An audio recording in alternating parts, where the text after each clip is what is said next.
যেন থমকে যাওয়া এক মহাসড়ক, উন্নয়ন কাজের ধীরগতি, সেই সঙ্গে শুকনো মৌসুমে ধুলা আর বর্ষায় কাদা।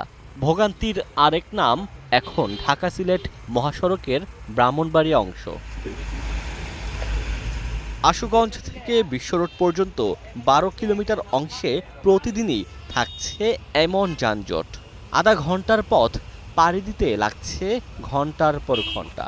এতে ক্ষুব্ধ বিরক্ত এই পথের যাত্রী আর চালকরা। ফুট দেড় ফুট গর্ত হয়ে যা, ডেলিভারি রোগী খুব কষ্ট করে, ইন্তিকালও করে।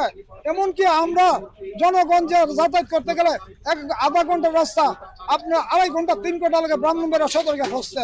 রাস্তা সমস্যার জন্য যানজট সৃষ্টি হচ্ছে, মানুষ দুর্ভোগ সৃষ্টি হচ্ছে, আমাদের গাড়ি রাখতে পারি না। ২০১৭ সালে মহাসড়কের আশুগঞ্জ থেকে আখাউড়া স্থলবন্দর পর্যন্ত ৫১ কিলোমিটার ৪ লেন নির্মাণের অনুমোদন দেয় একনেক। করোনা সহ নানা জটিলতায় পিছিয়ে যায় কাজ। গেল জুনে প্যাকেজ ১-এর মেয়াদ শেষ হলেও বাকি রয়ে গেছে কাজ।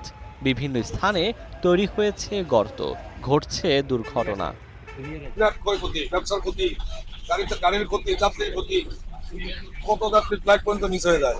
কষ্ট হলেও চলতে হয়, কর্মস্থলে তো যে খুঁজতে হবে, এভাবেই চলতেছি আমরা, অনেক কষ্ট।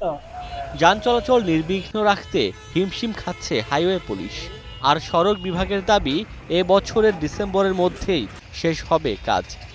মানুষের জনভোগান্তি অনেকটাই লাঘব করার জন্য আমরা রাত দিন চেষ্টা করে যাচ্ছি, কিন্তু রাস্তা মেরামত না হওয়া পর্যন্ত যানবাহন চলাচল স্বাভাবিক করা সম্ভব হচ্ছে না। আমাদের একটা জাহাজে মাল আসতেছে, বেনাপোল পড়ছে, এই এলাকার এই রিজিট পেমেন্ট হবে পুরো এলাকাটাই।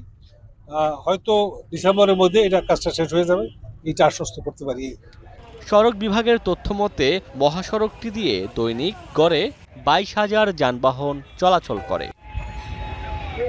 Desk report, star news.